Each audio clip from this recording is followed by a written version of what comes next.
Morning बच्चों। आज का टॉपिक है क्लास 8th हिंदी मीडियम के लिए, सब्जेक्ट है साइंस, जो कि अपना चैप्टर नंबर 1 चल रहा था फसल वाला,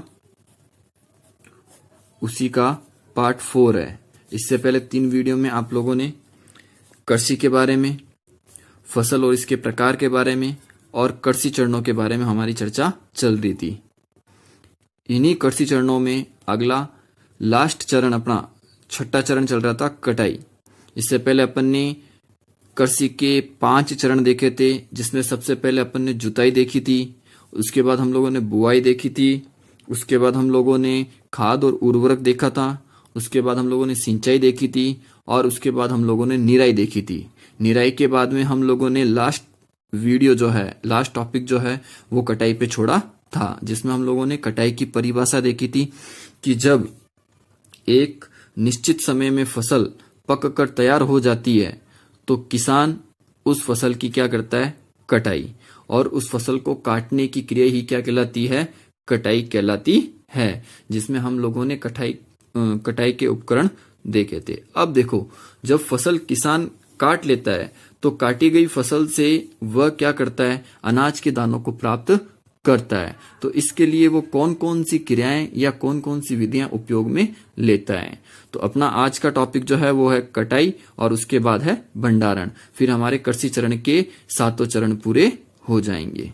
देखिए कटाई, काटी गई फसल में धान के दानों के साथ साथ कई प्रकार की अशुद्धियां जैसे घास फूस, मिट्टी के कण, पौधों के डंडल इत्यादि रहते हैं। ये लोग हम देखते हैं कि जब किसान भूमि से फसल को काट लेता है तो फसल को काटने के बाद उस फसल में कई प्रकार के धान के दाने जो होते हैं उनको प्राप्त करने के लिए वो फसलों को साफ करता है। क्यों करता है? क्योंकि जब वो फसल की कटाई करता है तो फसल की कटाई में धान के दानों के साथ साथ अन्य कई प्रकार के पदार्थ जैसे घास फूस है, मिट्टी के कण है, पौधों के डंडल है, पत्तियां हैं, है ना, इस प्रकार की अशुद्धियां उस फसल में रहती है। इसलिए वो क्या करता है, काटी गई फसल को साफ करता है, जिससे वह उस फसल से शुद्ध दाने प्राप्त कर लेता है।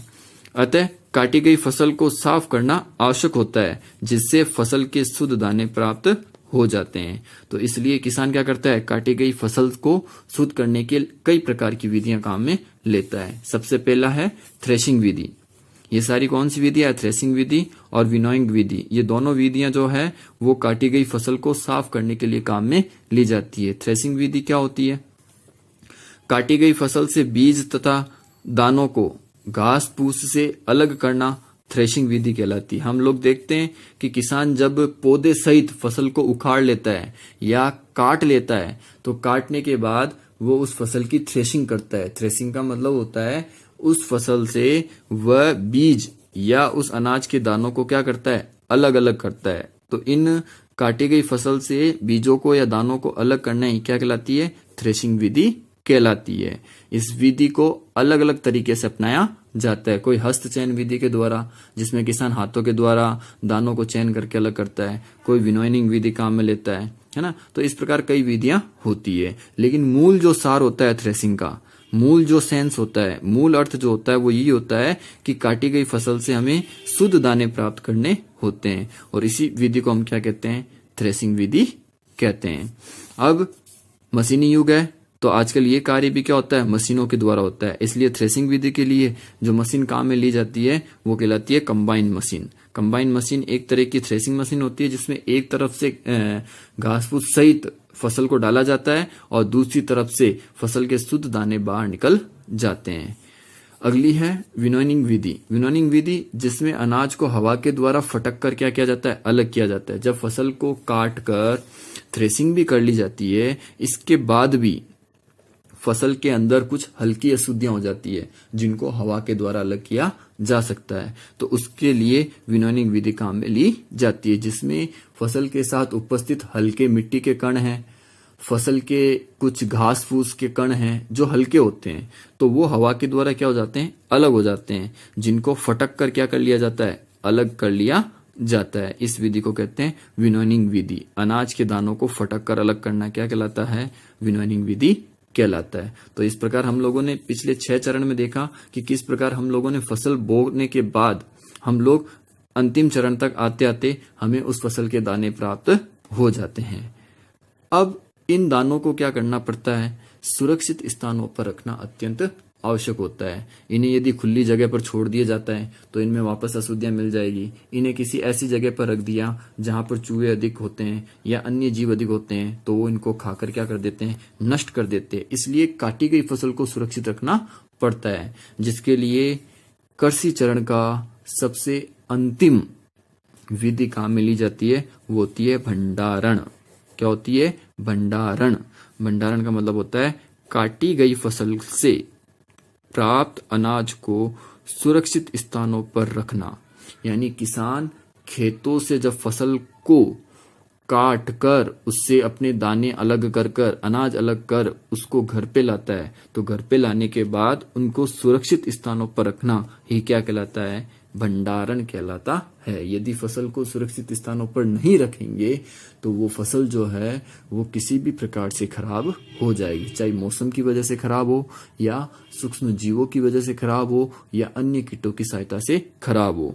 इसलिए काटी गई फसल को सुरक्षित स्थान पर रखना आवश्यक होता है, और उन्हीं काटी गई फसल को सुरक्षित स्थानों पर रखना क्या कहलाता है, भंडारण कहलाता है। अब देखो भंडारण करने से क्या क्या लाभ होता है। भंडारण में अनाज को सूक्ष्म जीवों से बचाया जाता है। मारवाड़ी हम अपने स्थानीय भाषा में देखते हैं कि फसलों को इल्ली लग जाती है या फसल के अंदर कुछ छोटे छोटे सूक्ष्म जीव उत्पन्न हो जाते हैं, तो वो सारे सूक्ष्म जीव जो होते हैं ना वो उत्पन्न न हो। नमी से दूर रखा जाता है, यानी फसल को न तो अत्यधिक गर्म स्थान पर रखा जाता है और नहीं अत्यधिक ठंडी जगह पर रखा जाता है। उसको वायु, तेज वायु, आंधी तूफान उससे बचाया जाता है तथा चूहों से बचाया जाता है। इन सबको सुरक्षित करने की जो प्रक्रिया है वो क्या कहलाती है, भंडारण। तो भंडारण में अनाजों को सूक्ष्म जीवों, नमी से, तेज वायु से तथा चूहों से बचाया जाता है, जिससे फसल खराब ना हो। अब हम देखते हैं कि हम भंडारण के लिए कौन कौन से चरण अपना सकते हैं, या हम भंडारण के लिए कौन कौन सी विधियां अपना सकते हैं। देखें किसान भंडारण के लिए क्या क्या आवश्यक बातों का ध्यान रखता है। सबसे पहले यदि अनाज ज्यादा मात्रा में होता है तो उस अनाज की मात्रा में हम देखते हैं घर पे लोग जो होते हैं नीम की पत्तियां जो होती है उस अनाज के साथ मिलाकर रखते हैं। कारण क्या है, नीम की पत्तियों में कुछ ऐसे पदार्थ पाए जाते हैं जो फसलों में सूक्ष्म जीवों को उत्पन्न होने नहीं देते हैं। ठीक है, नीम की पत्तियां जो होती है ना, अपने आसपास नीम होता है, उस नीम पत्तियों के अंदर ऐसे पदार्थ पाए जाते हैं जो अनाज के अंदर सूक्ष्म जीवों को पैदा ही नहीं होने देते हैं। इसलिए अनाज में नीम की पत्तियां, या हम लोग देखते हैं घर पे हमारे किसान लोग भाई जो होते हैं वो उसके अंदर कुछ दवाइयों के स्पेशल कुछ दवाइयां बनाकर उन्हें मिट्टी की तरह पैक करके या मिट्टी के कुछ दानों में पैक करके फसल के दानों के साथ रख देते हैं, जिससे क्या होता है, फसल में कीट, फफूंद या अन्य प्रकार के कोई जीव उत्पन्न नहीं होते हैं।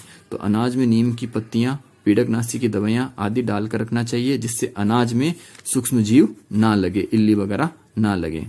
दूसरा, भंडार गृह ऐसी जगह होनी चाहिए जहां पर खुली हो, हवा भी आवे, प्रकाश भी रहे, है ना। तो भंडार गृह खुली तथा हवादार जगह पर होना चाहिए।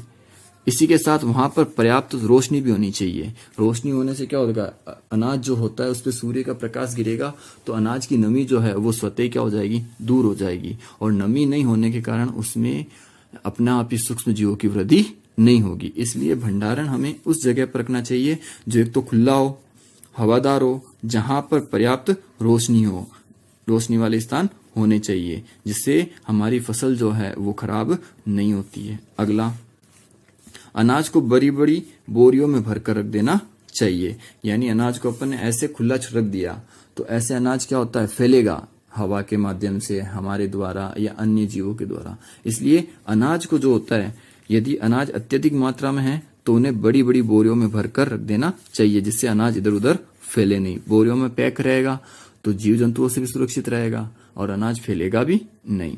अगला, अनाज भंडारण के लिए साइक्लो विधि अपनाई जा सकती है। साइक्लो विधि के बारे में आप बड़ी क्लासों में पढ़ोगे, जिसमें अनाज के भंडार गृह जो होते हैं उन भंडार गृहों को सुरक्षित रखने के लिए स्पेशल विधियां काम में ली जाती है, जिन्हें साइक्लो विधि कहते हैं। तो अनाज भंडार के लिए साइक्लो विधि का उपयोग करना चाहिए। तो ये 4 चरण थे जिनमें हम लोगों ने देखा कि हम काटी गई फसल को किस प्रकार से सुरक्षित रख सकते हैं। तो बेटा यहाँ पर आपके फसल के सारे चरण जो होते हैं समाप्त होते हैं, जहां हम लोगों ने देखा कि किसान एक फसल प्राप्त करने के लिए किस किस प्रकार की कृषि विधियों का उपयोग करता है और वो एक निश्चित समय के बाद अपनी फसल प्राप्त करता है। इसके बाद इस फसल को वो खाद्यान्न के रूप में खाने में भी काम ले सकता है या बाजार में जाकर वो बेच भी सकता है। तो इस उपयोग के आधार पर, इसीलिए उपयोग के आधार पर भी फसलें होती है। तो अब देखें उपयोग के आधार पर फसलों के प्रकार। देखो बेटा, इससे पहले ध्यान से देखना सभी के सातों चरण अच्छे से, कि किस चरण में किस प्रकार का कार्य होता है, किन उपकरणों के द्वारा होता है, क्योंकि इस लेसन में जो इम्पोर्टेंट है वो फसल के चरण ही है। एग्जाम में चरणों के बारे में पूछा जाता है, निराई क्या होती है, खरपतवार क्या होता है, भंडारण के लिए क्या क्या आवश्यक बातें होती है, थ्रेशिंग क्या होती है, विनोइंग क्या होती है। तो इस प्रकार ये सारी चीजें जो है वो चरण के अंदर ही हम लोगों ने देखी है। इसलिए हम लोगों को किसान के द्वारा ये जो सातों चरण अपनाए जाते हैं इनका विशेष रूप से ज्ञान होना चाहिए। आओ अब आगे हम देखते हैं उपयोग के आधार पर फसलों के प्रकार। देखो ये तो है नहीं किसान एक ही तरह की फसल बोता है, हम लोग देखते हैं ऋतु के अनुसार फसल, हर ऋतु में अलग अलग प्रकार की फसल बोता है। तो देखो उपयोग के आधार पर फसल कितने प्रकार की होती है या कौन कौन सी होती है। तो उपयोग के आधार पर पहली फसल जो होती है वो होती है अनाजी फसल। अनाजी फसल का मतलब वे फसलें जिनसे हमें खाद्यान्न के रूप में अनाज प्राप्त होता है, जैसे गेहूं अनाज है, बाजरा, मक्का, जवार, ये सारे के सारे क्या है, अनाजी फसलें हैं, जिसका उपयोग क्या होता है, रोटी बनाने में किया जाता है। जिसका उपयोग क्या किया जाता है, रोटी बनाने में किया जाता है। तो इस प्रकार की फसलों को हम क्या कहते हैं, अनाजी फसलें, जिनसे हमें खाने के रूप में अनाज प्राप्त होता है और इसका उपयोग क्या होता है, रोटी बनाने में या भोजन बनाने में। अगला दलहनी फसलें, दलहनी, जिनके द्वारा हमें दालें प्राप्त होती है और दालों का मोस्ट ऑफ उपयोग हम देखते हैं सब्जी बनाने में या अन्य प्रकार के आइटम बनाने में करते हैं। तो वह फसलें जिनसे हमें दालें प्राप्त होती है उन्हें कौन सी फसलें कहते हैं, दलहनी फसलें कहते हैं।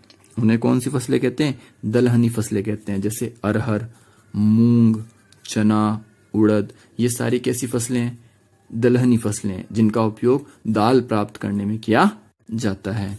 तीसरी फसलें जो होती है वो होती है तिलहनी फसलें, जिनके द्वारा हमें तेल प्राप्त होता है। जिनके द्वारा हमें क्या प्राप्त होता है, तेल प्राप्त होता है। तो कौन कौन सी तिलहनी फसलें होती है, तिल्ली का तेल निकलता है, मूंगफली का तेल निकलता है, सरसों का भी तेल निकलता है, और सोयाबीन का भी क्या निकलता है, तेल निकलता है। तो इस प्रकार तिल, मूंगफली, सरसों, सोयाबीन, ये सारी जो है वो तिलहनी फसलें हैं जिनका उपयोग तेल निकालने में किया जाता है। अगला मसालों के रूप में ऐसी कौन कौन सी फसलें हैं जिनका उपयोग मसालों के रूप में करते हैं, जैसे मिर्च, हल्दी, धनिया, जीरा, ये सारी ऐसी फसलें हैं जिनका उपयोग हम भोजन के साथ मसालों के रूप में करते हैं। जिनका उपयोग हम क्या करते हैं, मसालों के रूप में करते हैं। अब देखो ये तो भोजन के रूप में हो गई। कुछ फसलें ऐसी होती है जो केवल और केवल व्यापार के लिए उगाई जाती है, जिनसे केवल क्या होता है, व्यापार होता है। तो उन्हें हम क्या कहते हैं, व्यापारिक फसलें।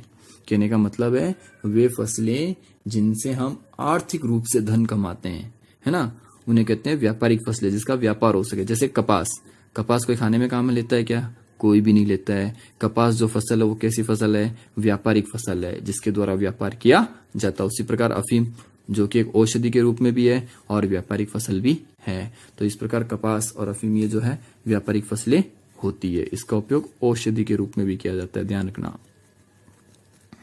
औषधि के रूप में भी किया जाता है। तो इस प्रकार ये उपयोग के आधार पर फसलों के 5 प्रकार होते हैं, अनाजी, दलहन, तिलहन, मसाले और व्यापारिक फसलें। अब देखो आगे अगला टॉपिक इंपॉर्टेंट, फसल एवं पर्यावरण। कि किसान जो ये फसल चक्र चलाता है ये क्या वो केवल अपने लिए चलाता है क्या, ऐसा नहीं है बेटा। फसल चक्रों का चलना वो किसान को आर्थिक रूप से कुछ ना कुछ प्रदान तो करता है, लेकिन साथ ही वो हमारे पर्यावरण के लिए भी आवश्यक है। किसानों के द्वारा ऋतुओं के अनुसार जो फसलें बोई जाती है, इन फसलों का हमारे पर्यावरण के लिए भी बहुत ज्यादा उपयोग है, क्योंकि इन्हीं फसल चक्रों के द्वारा हमारा पर्यावरण जो है वो संतुलित है। अगर किसान समय समय पर फसलें नहीं बोता है तो हमारा पर्यावरण जो होता है वो असंतुलित हो जाएगा। इसलिए पर्यावरण का फसलों के साथ गहरा संबंध है, या हम कह सकते हैं कि फसलों का पर्यावरण के साथ गहरा संबंध है। विभिन्न प्रकार के फसल चक्र जो होते हैं वो हमारे पर्यावरण को संतुलित करते हैं, इसलिए यहाँ पर फसल और पर्यावरण के बीच में संबंध बताया गया है। तो देखो, किसान जो होता है वो खेतों में जब फसलें बोता है तो एक ऋतु के अंदर भूमि के ऊपर पेड़ पौधों की या छोटे पौधों की संख्या अधिक हो जाती है, जिससे हमारा पर्यावरण जो रहता है वो क्या रहता है, शुद्ध रहता है। अत्यधिक मात्रा में पेड़ पौधे रहेंगे, अत्यधिक मात्रा में फसलें रहेगी, तो वहां का वातावरण भी क्या रहेगा, शुद्ध रहेगा। नहीं रहेगा, क्योंकि अत्यधिक हरियाली होगी, और अत्यधिक हरियाली होगी तो वहां का वातावरण क्या रहेगा, शुद्ध। दूसरा, फसलों के कारण वातावरण में आर्द्रता बनी रहती है। आर्द्रता मतलब होता है जलवायु में या जल वाष्प की मात्रा। अत्यधिक यदि फसल चक्र चलते हैं तो वातावरण भी क्या रहता है, आर्द्र रहता है, यानी वातावरण गर्म नहीं होता है। वातावरण क्या होता है, अत्यधिक गर्म नहीं होता है, वातावरण में आर्द्रता बनी रहती है। फसलों के कारण पर्यावरण में गैसों का संतुलन चलता रहता है। हम लोगों ने छोटी क्लासों में पढ़ा है, 6 में 7th में, कि पौधे जो होते हैं वो प्रकाश संश्लेषण की क्रिया करते हैं, जिसमें वो गैसों का आदान प्रदान करते हैं। तो इसी प्रकार जब फसल चक्र चलते हैं, विभिन्न प्रकार की फसलें बोई जाती है, वो फसलें क्या करते हैं, पर्यावरण में गैसों का संतुलन रखते हैं। संतुलन रखने का मतलब पर्यावरण में जितने भी प्रकार की गैसें हैं उनका एक चक्र चलता रहता है, जो एक द्वारा पौधों में यूज आती है, पौधों के द्वारा मानव के द्वारा यूज ली जाती है, और वापस कहाँ छोड़ दी जाती है, वातावरण में। तो इस प्रकार गैसों का संतुलन चलता है। तापमान नियंत्रित रहता है, जितनी अधिक फसलें बोएंगे उतना ही अधिक तापमान क्या रहेगा, नियंत्रण रहेगा। प्रदूषण कम होगा, क्योंकि पेड़ पौधे जो होते हैं वो प्रदूषण को क्या करते हैं, कम करते हैं, वायु को शुद्ध करते हैं, जल को शुद्ध करते हैं, मृदा को शुद्ध करते हैं, ध्वनि प्रदूषण को रोकते हैं। तो इस प्रकार जितने भी प्रकार के प्रदूषण हैं वो किसके द्वारा कम होते हैं, फसलों के द्वारा कम होते हैं। अगला जो महत्वपूर्ण लाभ है वो है मृदा के लिए। जितनी अधिक फसल चक्र चलेंगे उतना ही मृदा को क्या है, लाभ, क्योंकि किसी भूमि को यदि हम लंबे समय तक छोड़ देते हैं तो उसमें धीरे धीरे बंजरपन आ जाता है, वो भूमि क्या हो जाती है, बंजर हो जाती है। तो इसी प्रकार किसान जो होता है वो समय समय पर फसल चक्र चलाता है, जिससे मृदा की उपजाऊ क्षमता बनी रहती है। क्यों? क्योंकि किसान खेती करेगा तो उसमें समय समय पर खाद डालेगा, और खाद और उर्वरक डालेगा, तो खाद और उर्वरक का उपयोग करेगा तो भूमि की उपजाऊ क्षमता भी क्या रहेगी, बनी रहेगी, यानी भूमि कभी भी बंजर नहीं होगी। अगला, मृदा का संगठन बना रहता है। किसान समय समय पर खेती करता है, जिससे मृदा का संगठन खराब नहीं होता है। मृदा में जो आवश्यक पोषक पदार्थ होते हैं, मृदा के लिए जो आवश्यक पदार्थ होते हैं वो यथावत बने रहते हैं। और अगला क्या लाभ है, जंतुओं के जीवन को सुरक्षा। सभी प्रकार के जंतु जो होते हैं वो पेड़ पौधों के माध्यम से ही अपने जीवन को क्या रखते हैं, सुरक्षित रखते हैं, क्योंकि हमें खाने के लिए भोजन कहाँ से प्राप्त होता है, पेड़ पौधों से। छोटे जीव होते हैं उनको उनका जो आवास होता है, सूक्ष्म जीव जो होते हैं उनका आवास क्या होता है, छोटे पेड़ पौधे। तो इस प्रकार जंतुओं को भी क्या करते हैं, जंतुओं के जीवन की सुरक्षा भी कौन करती है, फसलें करती है, पेड़ पौधे करते हैं। इसलिए फसल जो है वो हमारे पर्यावरण के लिए भी अति आवश्यक है। तो इस प्रकार आपके कक्षा 8th का फर्स्ट नंबर चैप्टर पूर्ण होता है, जो कि 4 वीडियो में है। आप इसे अच्छे से देखें और समझें। इसके लिए मैं आपको कुछ होमवर्क दे रहा हूँ इस चैप्टर से रिलेटेड। आप सभी को वो होमवर्क अपनी कॉपी में करना है, ठीक है। तो सबसे पहला क्वेश्चन, मैंने वैसे पीछे क्वेश्चन दिए हैं, है ना, थोड़ा ध्यान रखना, उसी संबंधित दे रहा हूँ। सबसे पहले ये थ्रेशिंग किसे कहते हैं, थ्रेशिंग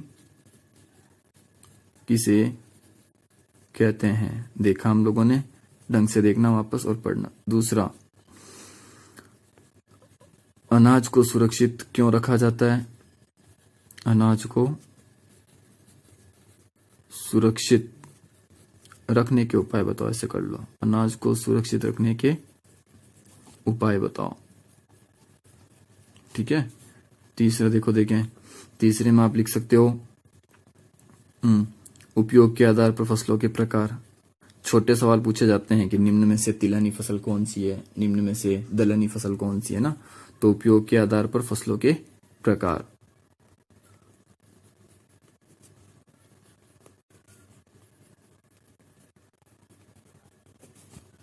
उदाहरण याद रखना इनके इंपॉर्टेंट। उसके अलावा 5 चौथा क्वेश्चन कि फसल पर्यावरण के लिए किस प्रकार उपयोगी है, फसल पर्यावरण के लिए किस प्रकार उपयोगी है। तो ये आज आपका होमवर्क है। ओके बच्चों, अब नेक्स्ट चैप्टर के लिए तैयार रहना। नेक्स्ट चैप्टर अपन नया चैप्टर शुरू करेंगे, या तो सेकंड या थर्ड। ओके बच्चों, बाय।